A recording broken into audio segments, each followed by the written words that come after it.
Good afternoon, everyone. Good afternoon. Good afternoon. Good afternoon. Thank you all. Thank you, thank you. Thank you, thank you. So let me say, and I love you back. And I love you back. So let me say, my heart is full today. My heart is full today, full of gratitude for the trust you have placed in me, full of love for our country, and full of resolve. The outcome of this election is not what we wanted, not what we fought for, not what we voted for, but hear me when I say, the light of America's promise will always burn bright. As long as we never give up and as long as we keep fighting.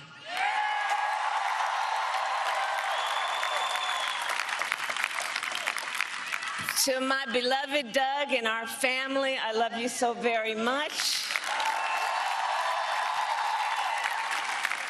To President Biden and Dr. Biden, thank you for your faith and support.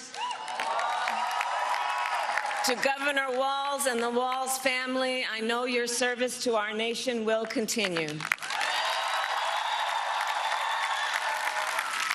And to my extraordinary team, to the volunteers who gave so much of themselves, to the poll workers and the local election officials, I thank you all.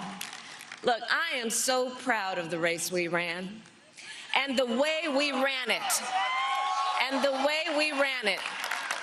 Over the 107 days of this campaign, we have been intentional about building community and building coalitions, bringing people together from every walk of life and background, united by love of country with enthusiasm and joy in our fight for America's future.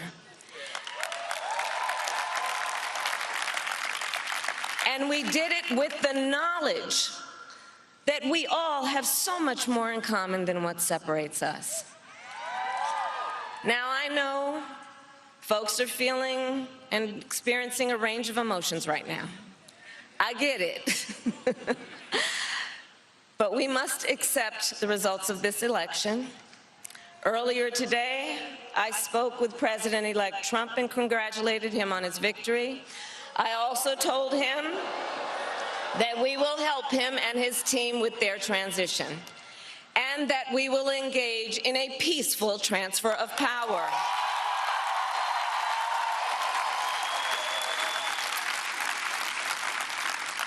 A fundamental principle of American democracy is that when we lose an election, we accept the results. That principle, as much as any other, distinguishes democracy from monarchy or tyranny.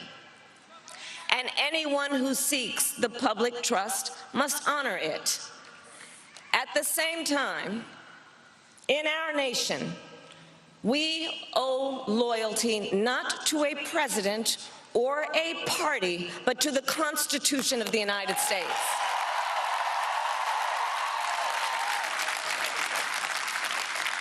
And loyalty to our conscience and to our God. My allegiance to all three is why I am here to say, while I concede this election, I do not concede the fight that fueled this campaign.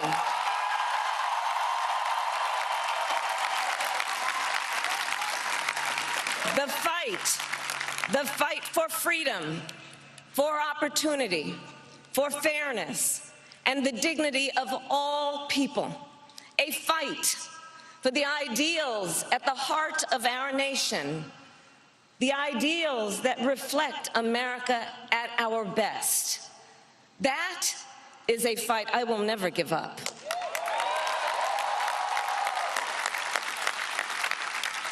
I will never give up the fight for a future where Americans can pursue their dreams, ambitions, and aspirations, where the women of America have the freedom to make decisions about their own body and not have their government telling them what to do. We will never give up the fight to protect our schools and our streets from gun violence. And America, we will never give up the fight for our democracy, for the rule of law, for equal justice, and for the sacred idea that every one of us, no matter who we are or where we start out, has certain fundamental rights and freedoms that must be respected and upheld.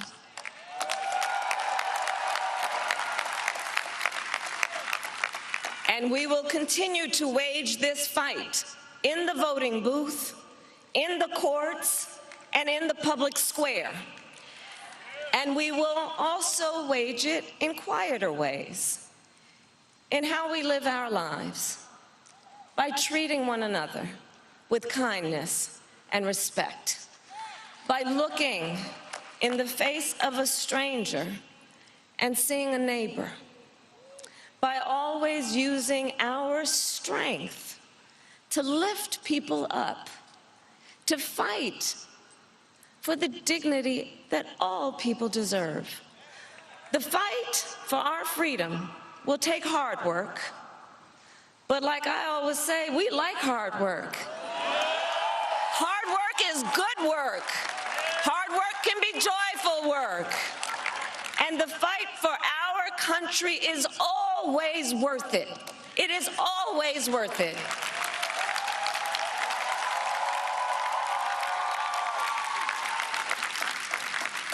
To the young people who are watching, it is, I love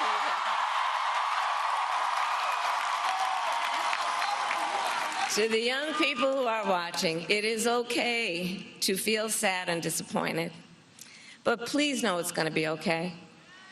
On the campaign, I would often say, when we fight, we win. But here's the thing. Sometimes the fight takes a while. That doesn't mean we won't win. That doesn't mean we won't win. The important thing is don't ever give up.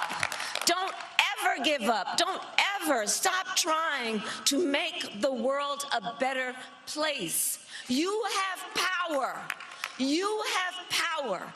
And don't you ever listen when anyone tells you something is impossible because it has never been done before. You have the capacity to do extraordinary good in the world. And so to everyone who is watching, do not despair. This is not a time to throw up our hands. This is a time to roll up our sleeves.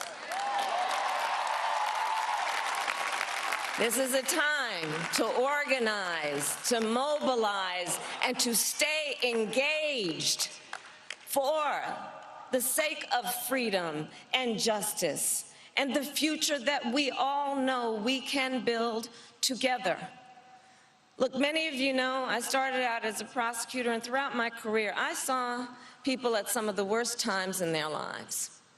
People who had suffered great harm and great pain, and yet found within themselves the strength and the courage and the resolve to take the stand, to take a stand, to fight for justice, to fight for themselves, to fight for others.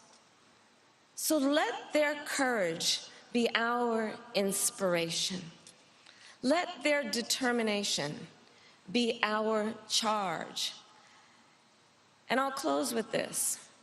There's an adage an historian once called a law of history, true of every society across the ages. The adage is, only when it is dark enough can you see the stars.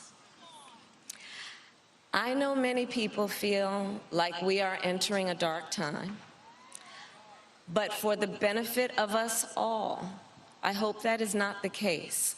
But here's the thing, America, if it is, let us fill the sky with the light of a brilliant, brilliant billion of stars. The light of optimism, of faith, of truth, and service.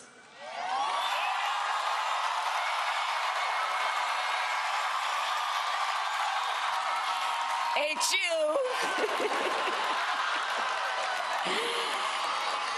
And may that work guide us, even in the face of setbacks, toward the extraordinary promise of the United States of America. I thank you all. May God bless you, and may God bless the United States of America. I thank you all. Thank you.